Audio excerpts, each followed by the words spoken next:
Audio Jungle. Assalamualaikum warahmatullahi wabarakatuh. Perkenalkan, nama saya Sri Wahyuni dengan NIM 20200200011. Saya mahasiswi dari Stikers Pekanbaru Medical Center, Prodi D3 Kebidanan, dan rekan saya Anjur Sultan Hasanah. Baiklah, di sini saya akan menjelaskan pengaturan posisi pada pasien. Baiklah, selamat menyaksikan. Baiklah, di sini saya akan membahas posisi yang pertama, yaitu posisi supinasi, di mana posisi ini bahu dan kepala pasien itu berada sama rata. Permisi, Ibu. Baik, Ibu. Dan pastikan kedua belah tangan ini berada di samping badan pasien, berada dalam keadaan sejajar, dan pastikan kaki pasien berada dalam keadaan sejajar juga. Dan biasanya posisi ini digunakan pada saat operasi.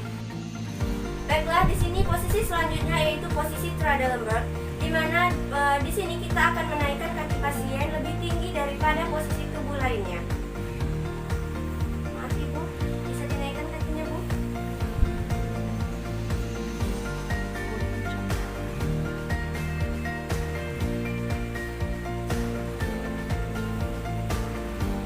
Pada posisi ini, keadaan kaki pasien ini lebih tinggi daripada kepala pasien.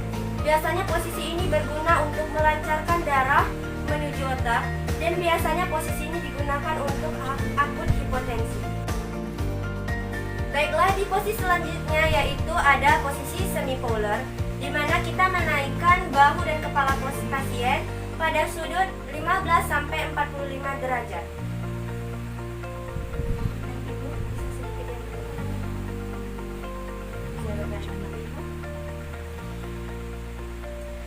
Baiklah, pada posisi ini kita harus menanyakan kepada pasien apakah pasien sudah nyaman.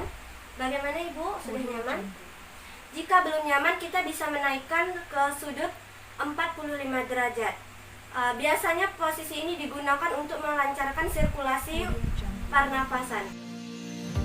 Baiklah, posisi selanjutnya yaitu posisi polar, yaitu kita menaikkan posisi pasien dari sudut 45 derajat sampai sudut kurang dari 90 derajat. Baik, Ibu bisa naik sedikit, Bu.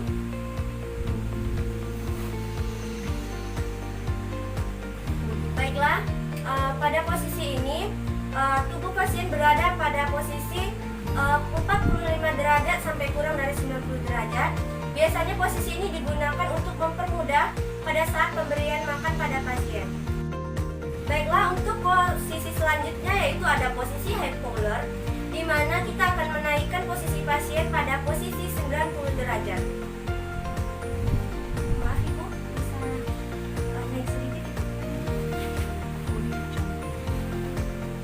Baiklah, pada posisi ini tubuh pasien berada lurus, tegak lurus. Biasanya posisi ini digunakan untuk penderita akut stroke. Baiklah, posisi selanjutnya yaitu posisi ergonomi, di mana kita akan meletakkan bantal sebagai penyangga di depan pasien.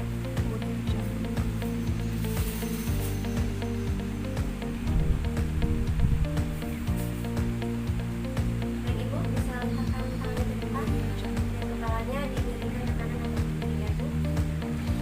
Baiklah, pada posisi ini kita harus menanyakan kepada pasien apakah pasien sudah nyaman di posisi setinggi ini.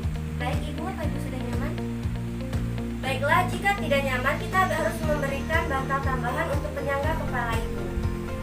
Baiklah, biasanya posisi ini digunakan untuk melancarkan sirkulasi pernapasan dan bisa juga digunakan pada saat pemijakan pada punggung pasien.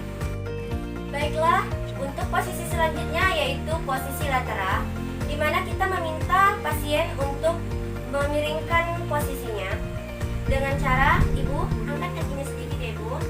Kemudian kita letakkan tangan pasien di dada pasien, dan jika berada di rumah sakit biasanya di samping bed diletakkan alat untuk pemegang tangan. Baik, Ibu, dalam hitungan ketiga saya bantu untuk miring, ya, Bu. 1, 2, 3. Baiklah, pada posisi ini kita harus meletakkan bantal di punggung pasien untuk menjaga punggung pasien.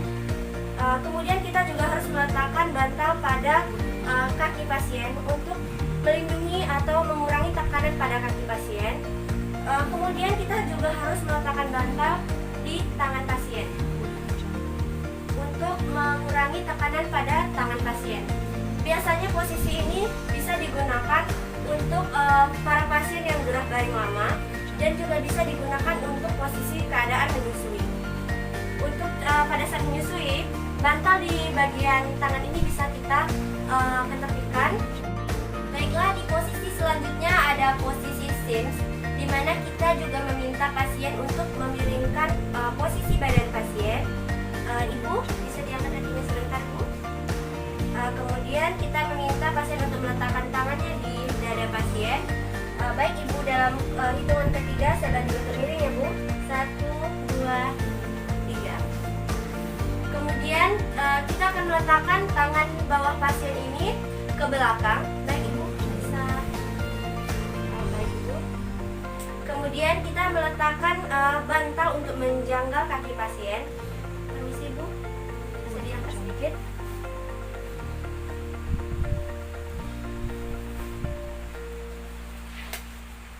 Kemudian kita juga harus meletakkan bantal untuk menjanggal tangan pasien.